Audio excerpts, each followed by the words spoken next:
Hey team, welcome back to another episode of the Student Paramedic Podcast.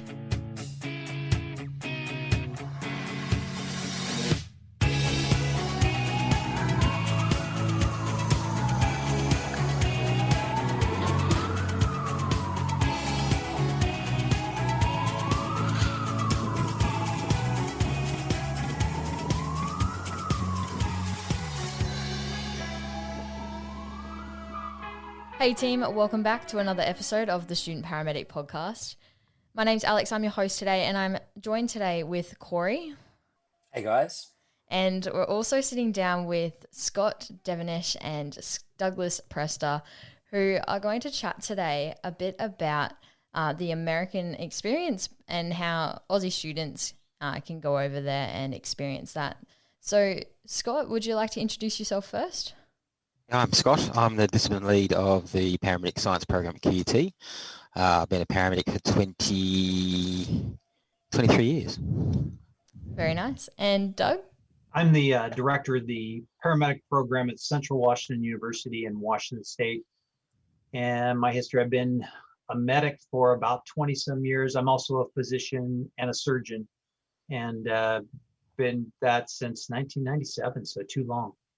We thought we'd get you on today because Corey did his episode back in, I think it's episode 3 now, about his experience over in America. So we thought we'd get you guys on to have a bit of a chat about that in a bit more depth. So what do you guys do and offer for students that want to go and experience what the American service is like? I guess first of all, it might be good to sort of chat about how it all came about. And so we've had a short-term mobility sort of a placement with quite a few countries now, Canada, UK, Vanuatu, New Zealand. And I got an email from Doug saying, hey, would you be interested in collaborating with us in the United States? And I thought, yeah, that'd be great. So it all sort of started from there, it started negotiation and numbers because you got like various funding models at university that will give students a certain amount of money, but you need a certain amount of students to do that.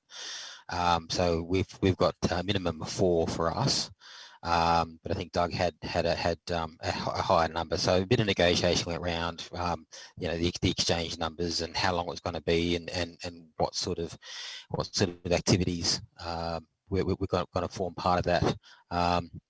And I know from our perspective, Doug managed to get a lot more ride-out related stuff in the States than we could here because, and I'll let Doug talk a bit more about the system over there, but each county has their own ambulance service. So there's so many more providers over there, whereas Queensland, there's only one ambulance service. And because of the vast number of students here, we're sort of limited in relation to placement blocks and where we can put students. So so we looked at the high-room model for the guys from the States because, again, they're equivalent to our critical care paramedics. So we're putting them out on an ACP truck. Would have been good for them, but I don't think would have been as challenging as less of the high-room. So really what we did is we organised a couple of high-room ride-outs and then did some cultural stuff like Australia Zoo and Byron Bay and Gold Coast. And where else did we go, Doug? I'm trying to remember. We got to experience all that. Plus we got to go to White Island, the Royal Flying Physicians, a lot of just different experiences that you have down in Australia that we don't have up in the States. So a great mixture of seeing the education models and that too. It was a fantastic experience for our students and for myself. And in Fraser Island, that was a highlight too. That was good fun. So we sort of, from our perspective, when we go, we send students overseas previously, we've sort of modelled it around a cultural experience, a university experience, and a professional experience. So integrate with university students and also network with professional paramedics. So that was 3 weeks. I think 2 weeks would have been too short. 4 weeks we would have been cost prohibitive. So 3 weeks I think was just a bit of a sweet spot, and it worked quite well. But I'll let Doug talk a bit more about his side and how he managed to organise it for our 4 students. So for me, my daughters have done foreign exchange programs in different countries. And I was really just kind of jealous because through my university system and the pre-med and in my paramedic background, there were no foreign exchange students. There was no ability besides, I mean, we can go within the States, which has got some fantastic areas, but there was nothing set up. So that was kind of my passion, was to make sure that the paramedic students and even some of the pre-med students that are interested in this field had the ability to go out and have something within those aspects, because I think foreign exchange programs are fantastic for the students to get those different perspectives, not only to find out what the differences are, but find out how similar we are with a lot of things we do. So that was my drive.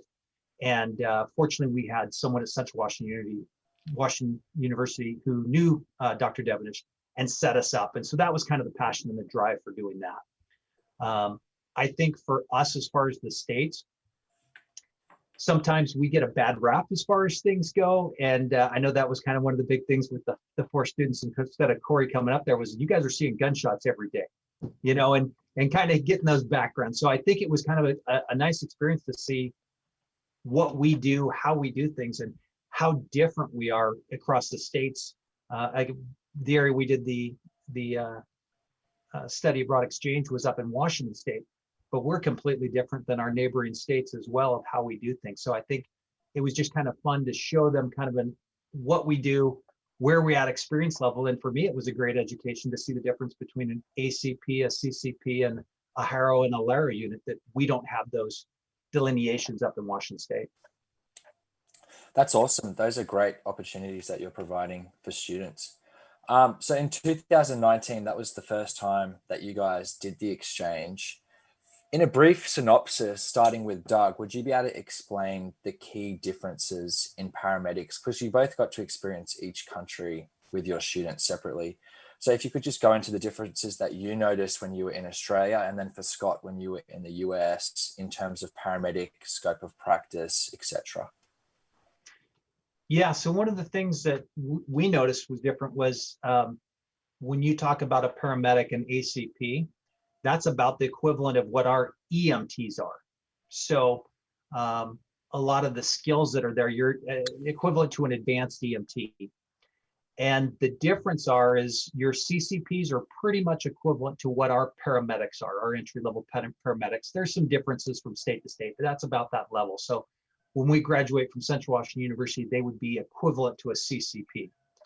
The Harrow units, though, had that ability to do between phingothoracostomies and just blood products and a couple different procedures that we just don't have within our scope of practice.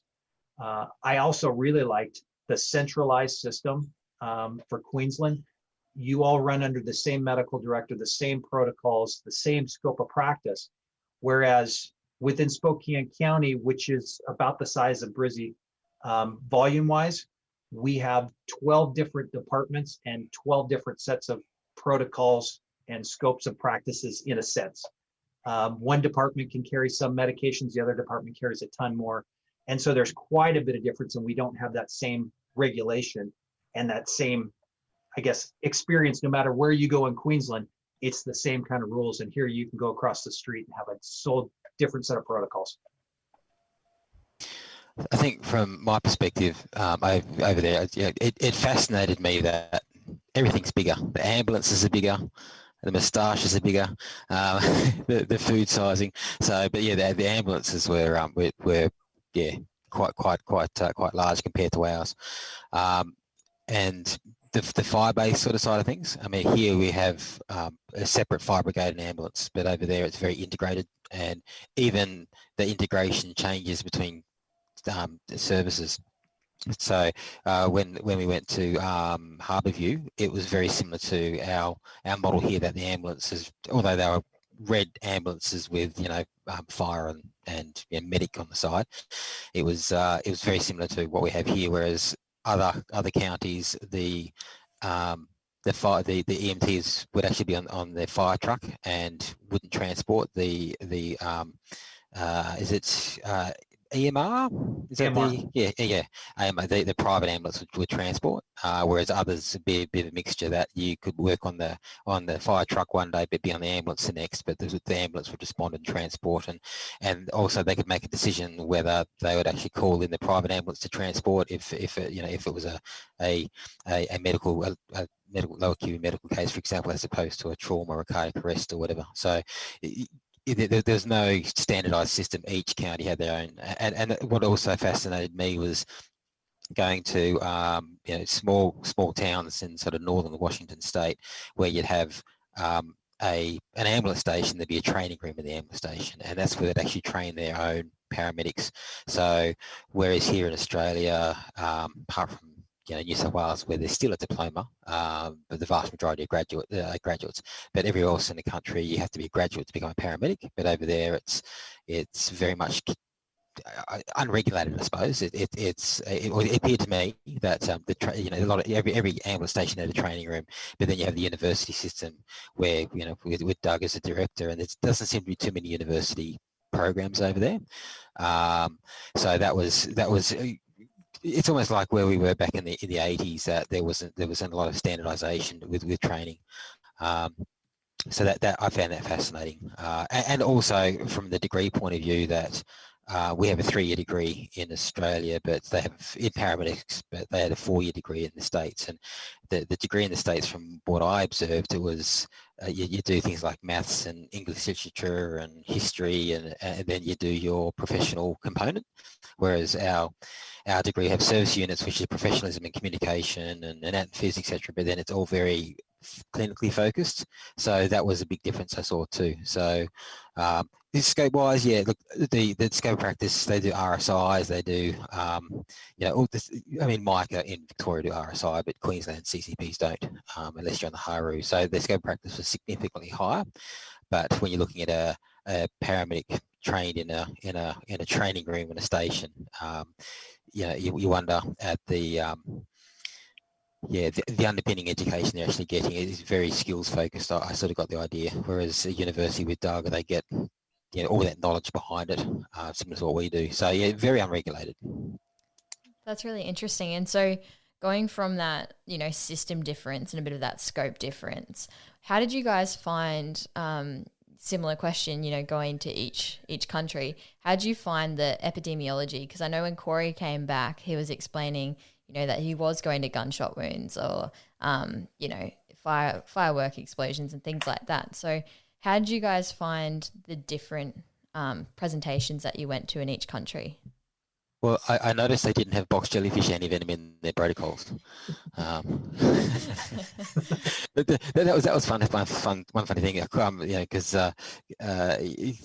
your gunshot wounds, etc., and our students expect to see lots of them. But then on the other side of things, the students from the States are saying, "Hey, you're 20 and you're still alive. You haven't been bitten by a shark or killed by box jellyfish yet. You must be lucky." So it's this kind of real stigmatization of guns in the States and things that kill you in Australia. But yeah, from the perspective of, I probably just leave to Doug to see what they saw in Australia, because I mean, apart from fireworks and gunshot wounds, I guess a lot of the work was very similar. But from the American perspective, did any of your students see snake bites and box jellyfish stings and shark bites, Doug, by any chance? No, they didn't see any of that. And again, that's the misconception we're always told from the States. When you go to Australia, everything's bred to kill you.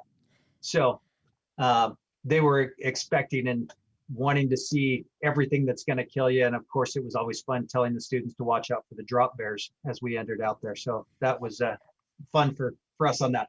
But as far as the epidemiology, the presentations that we were seeing there, I guess one of the biggest things that stand out to me, now I didn't do any of the ride-alongs, but getting from the students, was the way the ACPs, the higher unit, and the CCPs work together on multi-system trauma, and especially on high impact velocity from freeway injuries and that. And I had one student, Pete, who was on there, and he was just kind of amazed to see how they work together. And it was a gentleman involved in a high-speed MVA accident, and he was in a PEA rhythm, so dead at that point.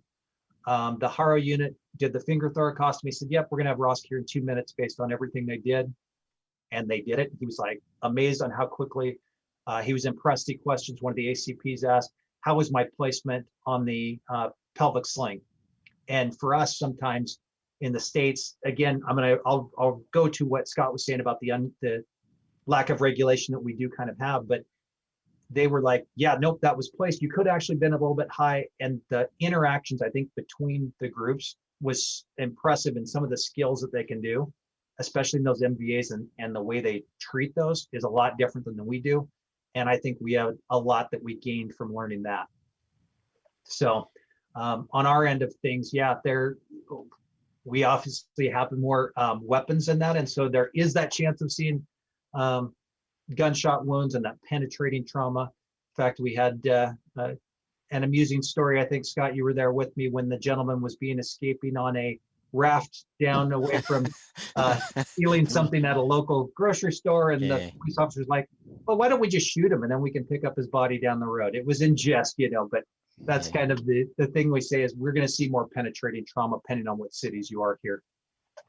I didn't see one gun when I was over the whole time. I know the boys went out shooting at a shooting range, but I didn't see one firearm the whole time. So I was sort of expecting, the Wild West, but no. I guess from the guys that did a lot of their shifts at Ellensburg too, that there's a lot of, so Ellensburg is about 2 hours, Doug, about 2 hours from Seattle.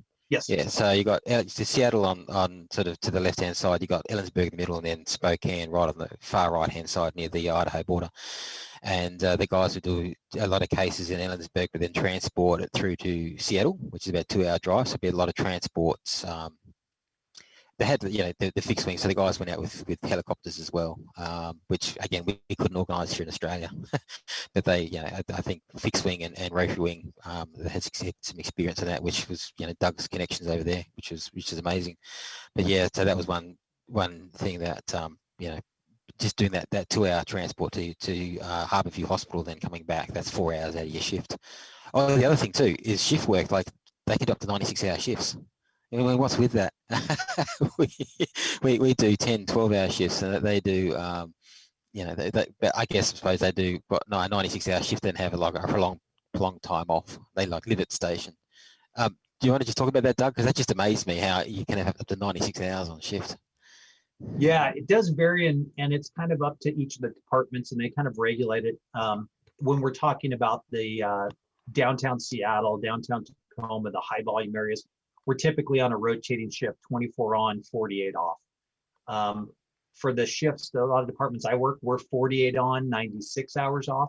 And we do have some departments that work 96-hour shifts and then have another 96 hours off in a row. So it just kind of varies from some of the departments. And again, the higher call volumes, a lot of our ambulance companies, they run 2 ambulances out of a main station, and the first ambulance is first out on everything on their first 24 hours, and on their second 24 hours, they're only on second out calls. So there's some variance to make sure of your call volume, but on the really high call volume stations where you're running 20 calls in a 24-hour shift, they try and limit that to a 24-hour area. It was also like the TV programs where the firefighters actually make their like food at the station. They all get together, and so I think Chris, one of the students, was helping making the dinner, and getting in there. So have a different fridge for the different shifts, and it was just like TV in that respect. That the fire departments, we really do treat things like family, and that was one of the big difference that, as you mentioned, that our firefighters are a frontline EMS, and again, 85% of our calls are medical calls instead of fire calls, but we start off in the morning, going to the grocery store, grabbing food for the day. We share lunch, dinner, breakfast, everything together. And we eat, sleep, everything kind of together as a team, because that's how we work out in the field. So it really becomes very family oriented. It's awesome. So just before, you mentioned that there's not many university programs in the US. Just briefly, Doug, would you be able to explain the path to becoming a paramedic in the United States? Is it EMT, or do you start in a diploma sort of situation? What's the go there? Absolutely. So Yeah, that's one of the big things we're trying to change. Right now, you have to be in an EMT for at least a year before you can even apply to any paramedic program. And the idea behind that is getting you out in the field, understanding what our paramedics do, and making sure, because to get into our EMT class, there's no prerequisites. It can be anybody off the streets that's 18 years old.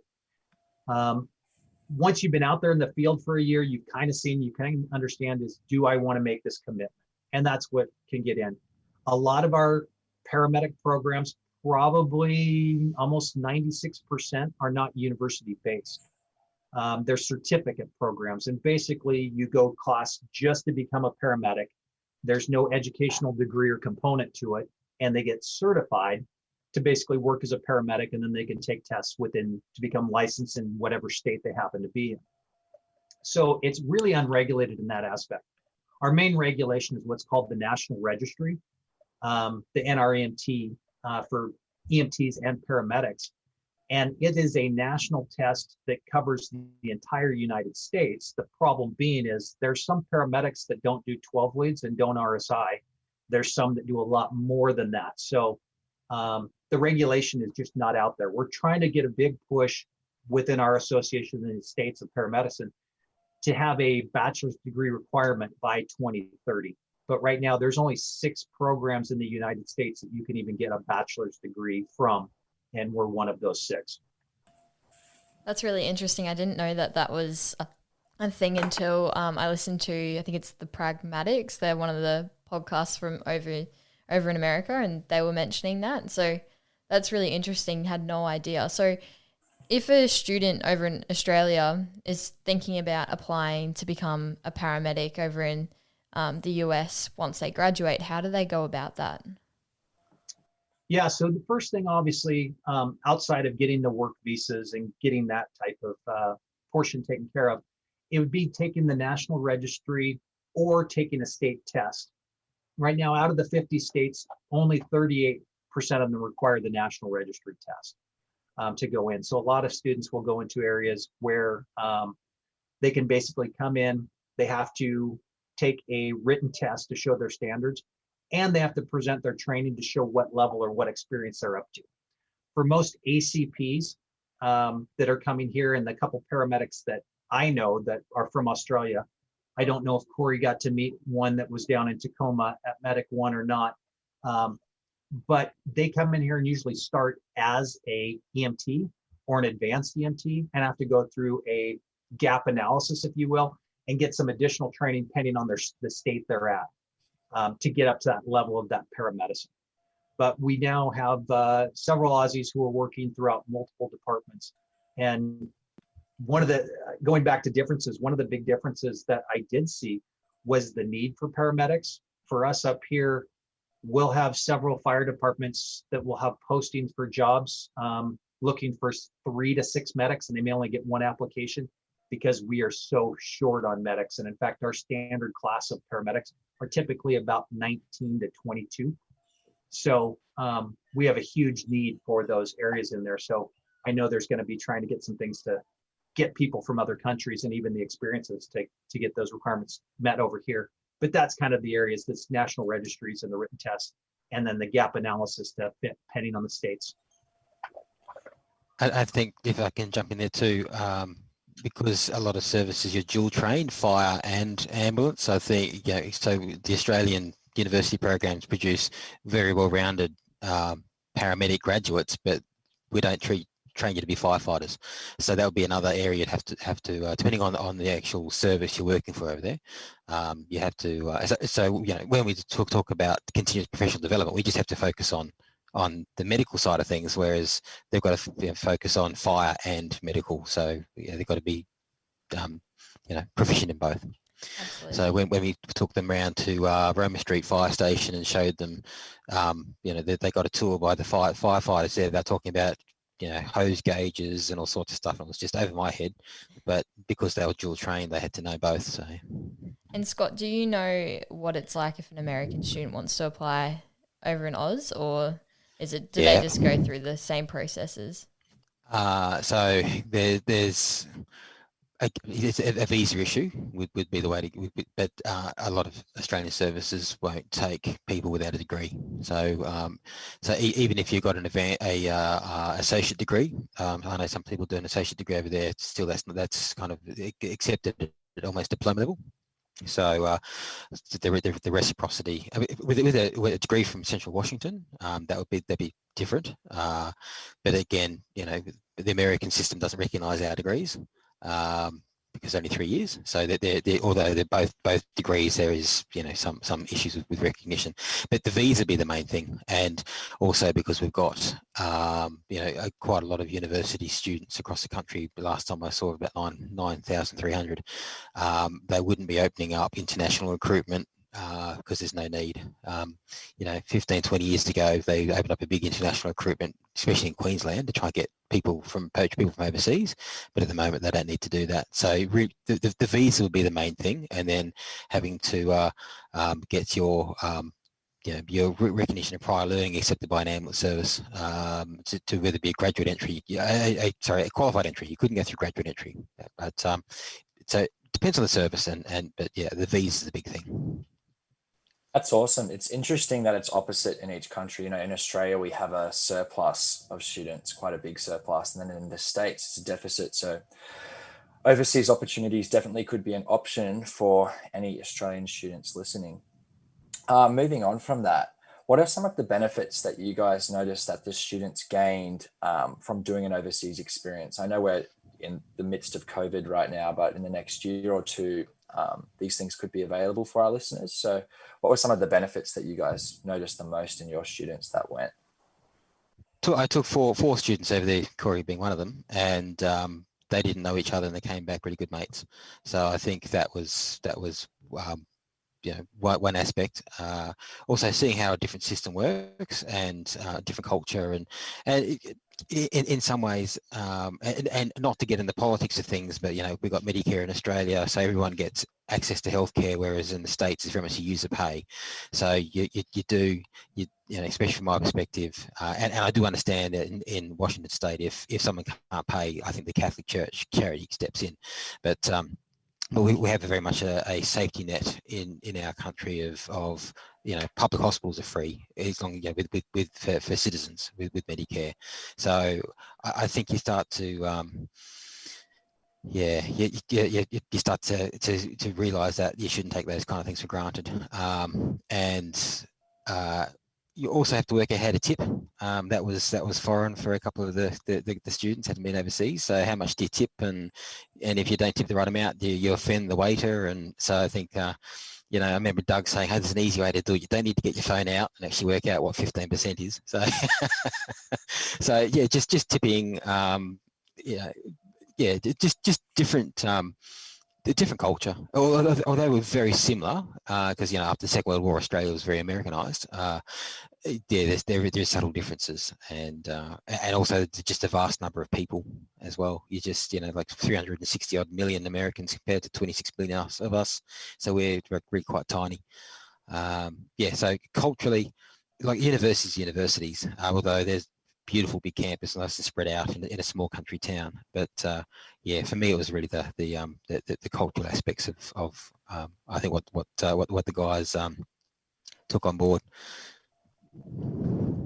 Yeah, for us, and I think it worked out both ways. It was kind of nice because I think for the 4 students you had come over here, they were riding with paramedics who had more experience and more abilities. So they got to learn a lot of things that are maybe above their scope. And it was the same for us because our students got to ride with the Haro units. Their scope of practice was above ours. They had that direct interaction with the physician too. I think that's what they really got out of that, was that kind of experience. Now we of course brought, what would you call, Alex, a bogan with us? Is that what you referred to? No. So we had got that interaction, and I think what really came from it is a lot of the people in our group, since we are at the university, all fairly knew each other. We had a couple who didn't. Not only was the bonding there, but I mean, they've kept up with relations of people they've met down there. We've just got on Netflix the paramedics show, and so now we can see some of the Haro paramedics on there that they rode with.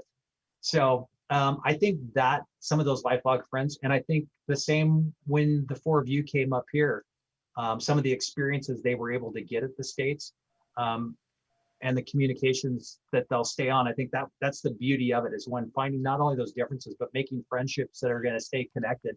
And the educational differences was fantastic, just to get those extra experiences. And also the language. I think they were telling Doug that his boot was open, and Doug was going, "What? Your boot's open, Doug. Your boot's open." Well, what?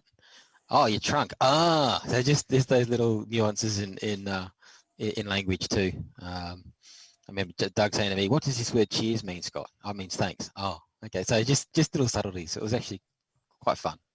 That's awesome. Sounds like a really good experience, and hopefully, in the next year or so, if it does open up again, students can get on that. Both being a part of the education of paramedics, and also have been or are still being paramedics yourselves, for each country, what does the future of paramedics look like in terms of education and, scope of practice and things that are coming about? For us, I think the big thing is getting a standardized education and getting the bachelor's degree as a recognized portion of the paramedicine. I think one of the things we see up here is we're not necessarily recognized as professionals, if you will, in the hospital environments. And I think the big thing that we're lacking is that degree to take us kind of that next level. So that's why there is a big push, and I think we're going to start seeing that. And hopefully by 2030 is kind of our goal, is to trying to get bachelor's degrees out there and increase our education and experience level on that aspect. So that's where I see us going. I would love to see, excuse me, a standardized level of care across the states, because we do have such a discrepancy from state to state. And it really comes from our educational level, whether it's done in a certified training program or whether it's actually done at a university institution. So hopefully we're going to be pushing towards that way. The other thing I would like to see is some different levels of care, a critical transport medic we have and a flight paramedic we have. But I'd love to see the states envelop and adopt some of the stuff that you do in Australia, and same as they do in England, having these high acuity rescue paramedics that can basically be physicians in the street and have ability to take care of these multi-system traumas. And especially because we have so many rural areas that are underserved, and we just don't have that ability. So I'm hoping that's our goal, and that's what I'm pushing them to move forward to. And in fact, been talking with QUT about trying to push even a master's program out of Central Washington University to help even push the education even further. That's awesome.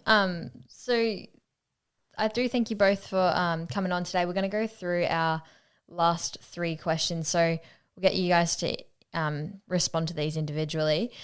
So the first one is, what has been your greatest mistake, or what's been your biggest mistake that's resulted in your greatest learning?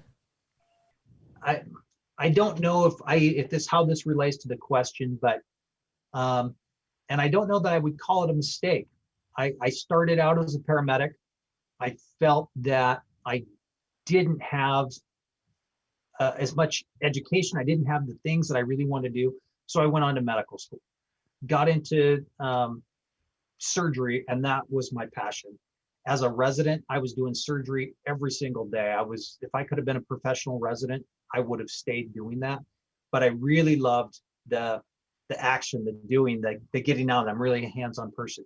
And when I got into my practice later, most of my time was in clinics, and almost rare of it was even into the surgery portion of it. I'd be doing surgery half day a week, and I'd be seeing patients inside a room. And I'd be driving down the street, and I'd see a fire truck go by, and that passion missed. And so I kind of switched out of being a physician and moved back into the paramedicine and back to that education world. And I still work as a paramedic in the field, because I think if I'm going to teach it, I've got to be doing it.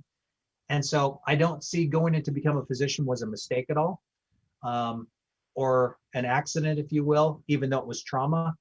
I just found that I love action. I love doing it. And I think the biggest thing I've learned for it is you got to follow where your passion is.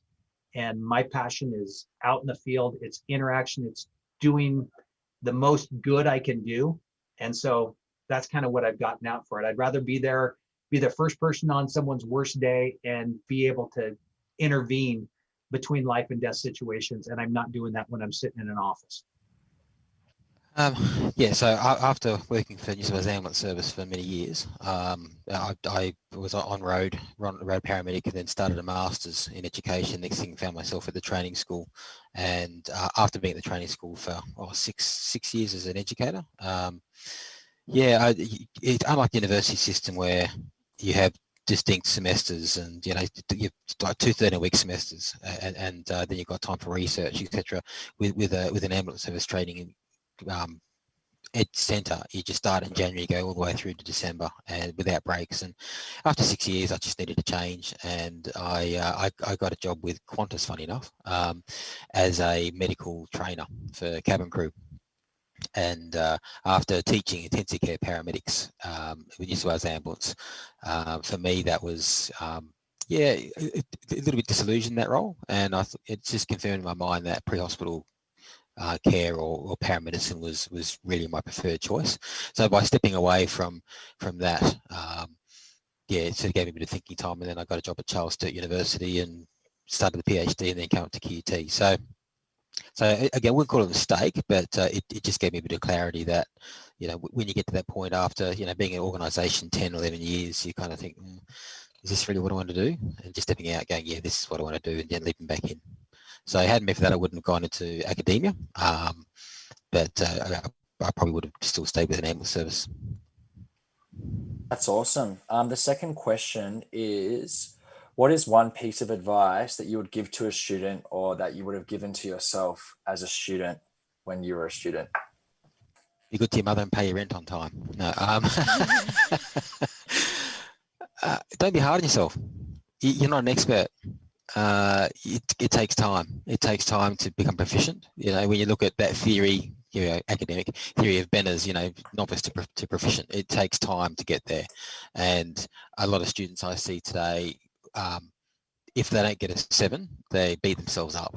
And it's, in my day, 4's open doors, P's make degrees. But these days, I think the pressure is that significant that unless you get a 7, you think you failed. Well, a 4 or a pass is a pass. It means you can continue. A 5 is good, 6 is excellent, 7 is outstanding. But so don't be too hard on yourself. It takes a while to become proficient. It doesn't happen overnight. I agree on you there, and I teach my students the same kind of thing. If you don't miss an IB and you don't miss an intubation, you haven't been doing it long enough. So you're going to make mistakes along the way. You just try and minimize those mistakes. The biggest piece of advice that I pass on to all our students, and especially after they've graduated, is don't let this be the pinnacle of your learning. As soon as you come out in the street and you're a brand new paramedic, you are just that. You're just a brand new paramedic. Your learning is just beginning. Continue to do not only your local trainings, look into your state conferences, your international conferences, listen to podcasts. You guys have right now in this time access to so many different ways to get education models that we didn't have. If we didn't have a book in it, we didn't have access. Between the internet, podcasts, everything else, be learning those things, challenging yourself each day on those things. One of the big things I taught myself was I was not good at pediatrics when I came out, so I tried to make my weaknesses my strengths. And I just challenged myself, and I challenge my students every day to continue learning. And I find that I'm learning something still every day. Every lecture I go to, I can pick out at least 1 or 2 things I didn't know. And so that's the area I push is continue your education. Don't let it stop. That's great. I really love that one. And the last one is, what did you used to believe to be true that you no longer believe to be true? Oh, rotating tourniquets. No. There's been all sorts of things in the last 23 years that we were taught, and then they're no longer around. Like Hemasil, for example. Hemasil was talked about as this wonderful solution, but now you never see it. Mask suits was something else. Cricoid pressure it may help you see the vocal cords, but it doesn't prevent vomiting. So it's raising the legs in someone who's shocked. All these things you're taught on the way, which evidence over time. Sitting someone legs dependent when they've got cardiogenic pulmonary edema. Where's the evidence for that? So all this, and one of our academics said to us when we were doing my degree 20 odd years ago, they said, 30% of what we teach you is incorrect, but the problem is we don't know which 30%. So because things just change. So yeah, I've learned all sorts of things over the years, which some we don't do anymore, which is probably a good thing. Yeah, I agree. And I think especially for us, one of the big things we've seen is all the changes in cardiac arrest. The things that I believe to be true are going to be wrong even going forward. 1944, one of the physicians presented to the American Association of Cardiologists that we should be doing chest compressions only and not breathing, and he was laughed out of the area. And that's what we're doing today, and it's showing our resuscitations. I grew up in an area where we did high dose multi-epi. We did 1 milligram, 3 milligrams, 6 milligrams of epi. We could bring a board back to life with as much as we were shooting in there. And we're finding out how dangerous epi can be, especially in cerebrovascular constriction. And I can maybe get the body come back to life, but I'm not making the brain go dead. New revelations we're seeing with heads up CPR, which was invented solely because in Seoul, Korea, with all the tight spaces, they had to figure out if they carried the body on the stretcher head up or head down. And when they did it head up, they were actually getting higher survival rates. So there's so much that we don't know that are truths right now. 10 years from now, we're going to be doing things completely different. So like I said, I'm a student of learning, and I hold everything we hold now to believe is true could be changed down the road. And I'm always open to those as long as the science supports it. That's awesome. Well, thank you guys so much for taking the time out of your day to have a chat to us, and hopefully our listeners have learned something about, possibly even going over to America, experiencing those exchange programs and possibly even a career. Thanks for listening to this episode of the Student Paramedic Podcast. You can connect with us on Instagram, Facebook, Twitter, or you can email us at thestudentparamedicpodcast@gmail.com.